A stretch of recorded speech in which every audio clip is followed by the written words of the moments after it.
خیلی ممنونم که دارین نگاه مهربونتون رو هدیه میدید به برنامه خودتون یاد خدا. این خلاصه کوتاهی بود از آنچه که استاد آیت الله تحریری عزیز و گرانقدر در برنامه گذشته فرمودن و ازشون یاد گرفتیم. میخوایم بحث رو ادامه بدیم به شرط همراهی شما تا پایان. آقا سلام عرض کردم، خیلی خیلی خوش آمدید. خوشحالم از زیارت مجدد. بنده هم همچنین محبت داریم. انشالله که موفق باشید و بتونیم انشالله والا تا حدی حق این برنامه رو ادا بکنیم. انشالله با حضور شما حتما اتفاق خواهد افتاد. خب من یادم میاد آخر برنامه گفتم مشتاقم، برنامه گذشته عرض کردم مشتاقم اون حدیث امام صادق کامل بشه که فرمودین. ایشان فرمودن که خدای بزرگ پیامبرش رو با خصلت‌هایی در واقع متصف به اونها کردن و وجودشون رو زینت دادن. شما ببینید اون خصلت‌ها اگه در شما هست که خدا رو شکر بکنید، سعی بکنید زیاد بکنید و اینها. خیلی مشتاق شدیم ببینیم اون خصلت‌ها چیه اگر صلاح دونستین. بسم الله الرحمن الرحیم، الحمد لله رب العالمین و صلی الله علی محمد و اللهم صل علی محمد و لعنت الله علی اعدائهم اجمعین. لقد کان لکم فی رسول الله اسوة حسنه لمن کان یرجو الله الیوم الاخر و ذکر الله کثیرا. در برنامه گذشته کلیاتی در رابطه با اهمیت اخلاق و تزکیه شدن انسان با صفات حمیده و اعمال و رفتار به حال سفارش شده از جانب خدا و اولیاءش بیان کردیم که اجمالاً اشاره به دو مفهومی از اخلاق هم به حال شد که اجمالاً توی برنامه ها ما این مباحث رو عرض کردیم. منتها یه مقداری دسته بندی تر شد به رفتاری و نفسانی. به هر حال اخلاق اون حالت شاکل روحی انسان رو به هر حال عمدتاً اطلاق میکنن در برابر خلق. خلق داریم و خلق اون شکل ظاهری انسان رو میگن، خلق اون شکل باطنی انسان در واقع مثل کمیت و کیفیت به نوعی. بله کمیت نوعاً به اون ظاهر شی گفته میشه. کیفیت مقداری اطلاقش وسیع تره. به هر حال پیامبر اکرم صلوات الله علیه و آله در اوج اخلاق است که خدا متعال در اون آیه توصیف کرد حضرت رو که یه اجمالی از کردیم. تو این آیه‌ای که خونده شد برای ما راهنمود بیان میکنه خود که اگر کسی بخواد در مسیر کمال واقعی و ابدی و به نوعی اوج کمال باشه، از ابتدای کمال تا اوجش این رسول ما داره، الگوست. اساساً بحث الگوگیری یکی از مختصات وجود انسانه که ما نوعاً در تفکراتمون، در رفتارمون، در اوصافمون دنبال الگو هستیم. اصلا فطرتاً انگار اینجوری هستیم، از بچگی اینجوری هستیم. بله اینو خدا در ما قرار داده. یعنی از هر طرز تفکری که باشیم این هست. این که حالا بعضی میگن شما مقلد نباش. راست میگه. نمیشه. منتها تقلید گاهی این بحث پرانتزیه، گاهی با یه پشتوانه استدلالیه. خب وقتی که یه مطلبی عقلی باشه، اون مقدماتش هم مقدمات صحیحی باشه که عقل به آن حکم میکنه، خب انسان از او تقلید میکنه دیگه. بله.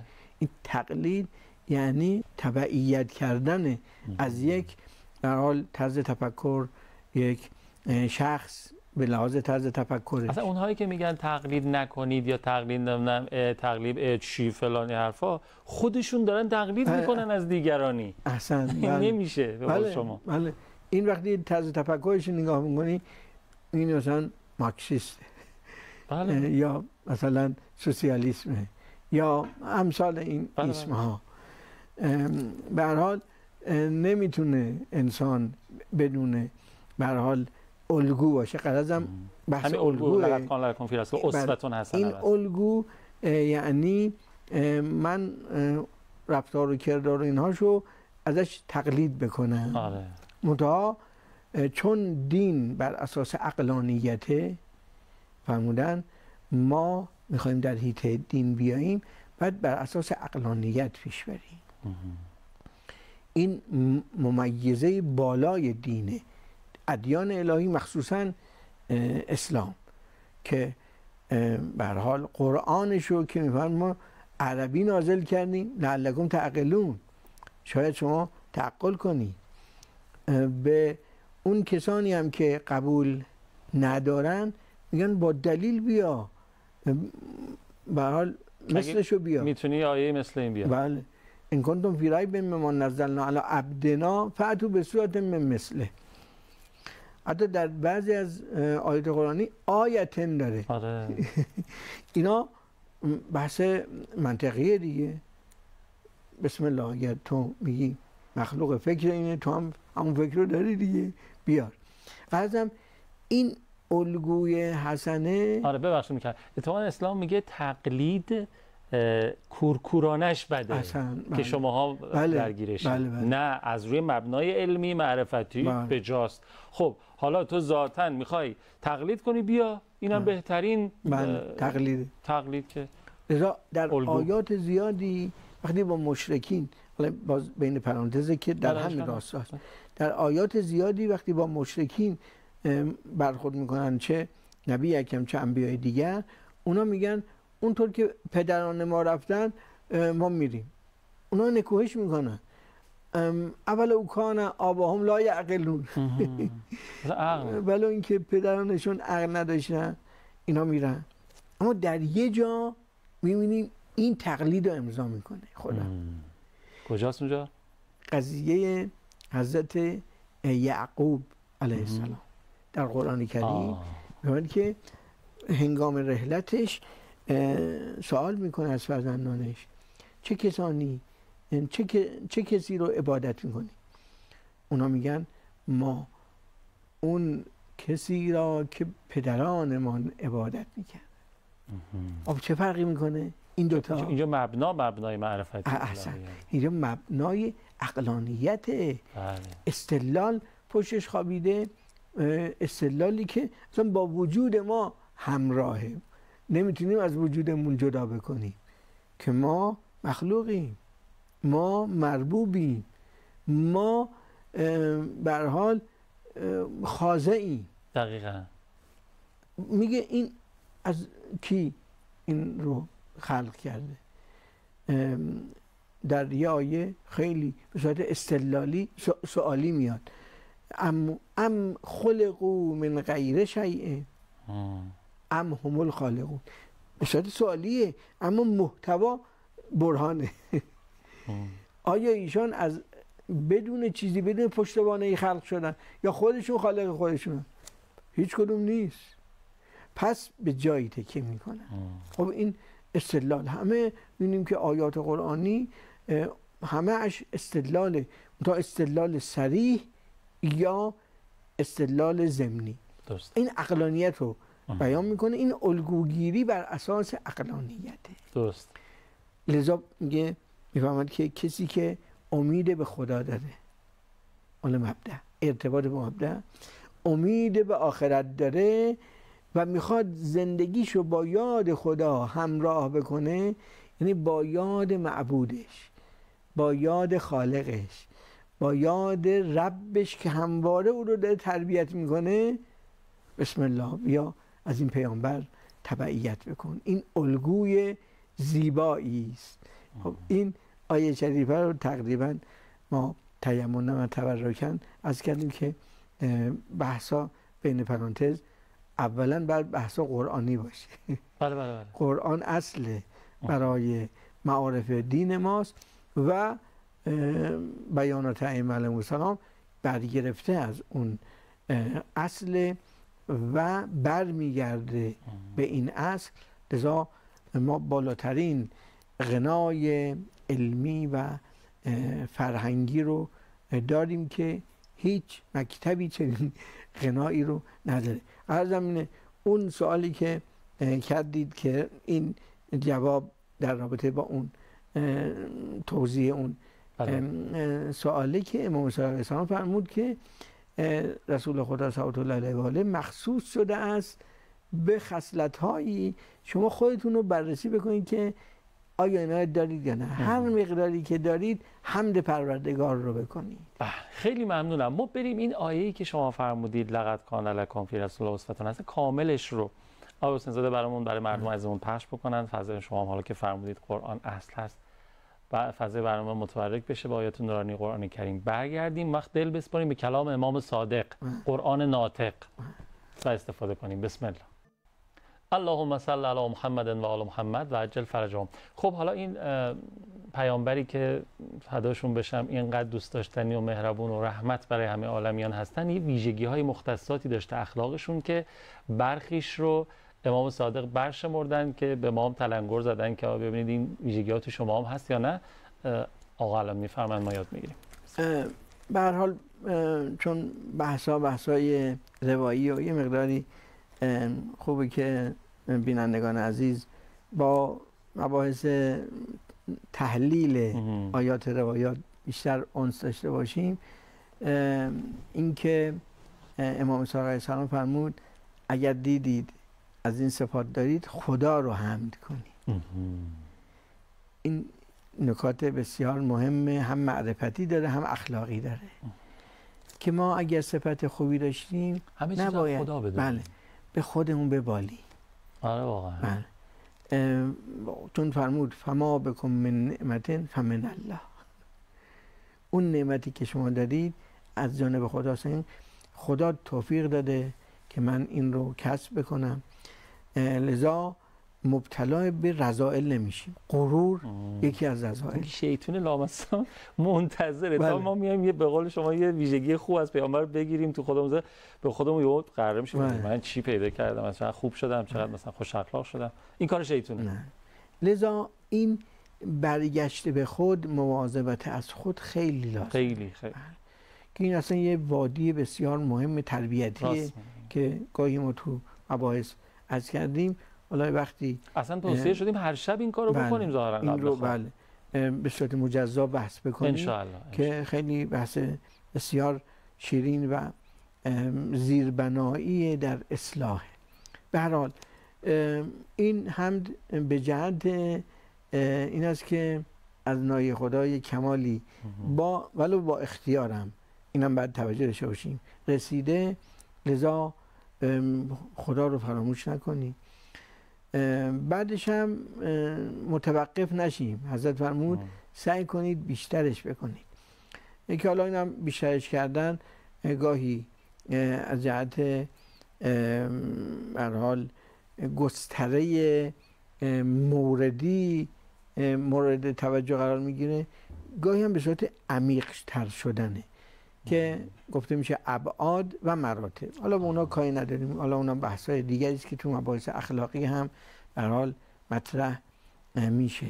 حالا این روایت شریفه رو به هر حال فرمودید که بخونیم که هم مجلسمون مجلس نورانی میشه و همین که انشاءالله عزیزان این نورانیت رو برقرار پیدا میکنیم. حضرت صادق علیه السلام 10 تاش رو اینجا شمردن که حالا توضیح لازم داره، اینها توضیحش رو عرض نمی‌کنیم. یه برداشتی از این 10 تا عرض می‌کنیم که یه مبنای در حال کلی اخلاقی در نظام اسلام بشه. خب یقین، قناعت، صبر، شکر، حلم، حسن خلق که این معنای خاصشه. و سخاوت، غیرت، شجاعت و مروت و جوانمردی. خب اون برداشتی که میکنیم، چون این یکی دو جلسه مباحث کلی اخلاقی بنا شد که مطرح بشه، که بعضی از عزیزان هم روی این کار میکنن، از جهت علمی و کتاب‌های اخلاقی رو میبینن، این خوبه به هر حال مطرح بشه و توجه بشه. و اون این که ویژگی اخلاق اسلامی این است که یک گستردگی در همه شؤون زندگی ما داره. آره. مخصوصاً در روابط اجتماعی که ما ملاحظه میکنیم. ما در قبل یه مقداری از این مباحث رو مطرح کردیم که حالا اشاره خواهیم کرد و بعدش هم انشالله اشاره میکنیم که مقدمه میشه برای جلسات بعد که بعضی از این اخلاقیات اجتماعی رو ما مطرح بکنیم. غرضم اینه این 10 تا مجموعه ای از اخلاق فردی است که بیشتر فرد اینها رو باید متصف بشه، حالا یا در ارتباطش با خدای متعال یا در روابط گوناگونی که با زندگی داره، و عده‌ایش هم اخلاق اجتماعی است، اوصافی است که در روابط اجتماعی انسان باید اونها رو کسب بکنه که اگر قرار نداشته باشه هم ضررهای دنیوی نصیبش میشه و هم ضررهای آخرتی. غرضم اینه اون مبنای علمی که ما استفاده میکنیم از کتاب و سنت و اون انک لعلی خلق عظیم، همه اینها رو شامل میشه. اخلاق بندگی داریم، اخلاق اجتماعی داریم، اخلاق فردی. لذا می‌بینیم بعضی از عزیزان اینها رو در کتاب‌هایی به هر حال تدوین کردن. حالا ما هم یه چیزایی سیاه کردیم به عنوان معرفی بفرمایید اخلاق بندگی و اخلاق اجتماعی. این دوتا با یک سازوکار خاصی به هر حال بیرون اومده. 2 تا کتاب مجزا، بله. اخلاق بندگی و اخلاق اجتماعی. حوزه خواهران این رو، حوزه علمی خواهران، همین کتابی که الان اینجا نخیر این جداست، این رو بر ما به نوعی تدوین کردیم. هفته بعد بیارین توی برنامه نشون انشالله. این به هر حال چاپ شده. البته دیگران هم دارن، بزرگواران دیگر در حوزه اخلاق کتاب‌های مختلفی نوشته شده، منتها با این تقسیم بندی که این حیطه‌های صفات اخلاقی به حال مجزا بشه، این کار به حال انجام شده که البته خود حوزه خواهران یکی هم اضافه کردن، اخلاق فردی، که ما یه اشاراتی کرده بودیم تو مباحثی که داشتیم. این عزیزان دیگه کاملش کردن. درسته. و اون خیلی ارتباطی با به طور خاص با حقیر نداره، اما اون دوتا نه. غرضم اینه که ما بسیار غنی هستیم در مخصوصا مباحث اخلاقی که هر مقدار انسان بتواند در این فضائل حرکت بکنه جا داره. دریار بیکرانی هستش. لذا امام صادق فرمود ورغبوا الیه فی زیاده، در زیاد شدن که میتوانیم. اما این فرمودید هم وسعت هم عمق. بله، هم عمقش. اون عمقش خیلی مهمه که ما رو مرتبط میکنه با دیدگاه‌های توحیدی. یه درد دلی بکنم اشکال نداره. ببین شما اشاره کردید، شما زحمت کشیدید، بعد سالها تحقیق و پژوهش و مداقه کتاب نوشتین، عزیزان زحمت کشیدن، اساتید دیگه علما دارن. ولی ببین الان تو این 2 تا برنامه هم شما اشاره کردید چند بار به کلمه تزکیه و یزکیهم. ما تو عبارات که داریم و یزکیهم و یعلمهم الکتاب و الحکمه، یعنی تزکیه و تعلیم با هم اومده. ما سیستم آموزش و پرورشمون میگیم آموزش و پرورش. میگیم علم و تربیت، اما متاسفانه به اون بخش دومش اصلا توجهی نیست. یعنی ما خلاصه شده فقط در تعلیم، در آموزش. اون بخش تربیتی و پرورشی که من اعتقاد شخصی، حالا شما اگه غلط بزنید، به نظرم مهمتره. علم بدون تزکیه محصولش میشه غرب. ما چنین علمی رو که اسلام درست نمیدونه که توی این بخشش غافلیم و مردم عمدتاً خب کمتر میرن سراغ این که کتاب بخرم بخونم یا خودم. ولی وقتی تو سیستم آموزشی بچه از اول تا پای آخر و تو محیط دانشگاهی که میگیم دانشگاه تعلیم و تربیت و فلان تا آخرش باشه، خب بعد کم کم ببخشید درد دل. نه به هر حال این مسئله بسیار مهمیه. ما هر جا به هر حال مسئله تزکیه در اونجا باشه، هم پیشرفت‌های ظاهری داریم هم پیشرفت‌های معنوی داریم. شما در عرصه همین علوم تجربی و اون کسانی که خدمت کردن، این شهدای هسته‌ای رو ملاحظه بکنید و حالا عده‌ای از شهدایی که در جنگ و در مدافع حرم و اینا می‌بینیم واقعاً عده‌ایشون در حد خودشون عالم بودن و مزکا بودن. بله، اهل شهید تقوا کمران بودن. واقعاً بله. انسان و شهدای دیگر می‌بینیم که اینا واقعاً تاثیرگذار بودن. یعنی اون کسی که شهید سلیمانی رو بله. از زندگیشون مظهر تقواست. اون کسی که تأثیر گذاری مثبت داشته باشه، این بدون تزکیه نیست. نه اصلا نیست.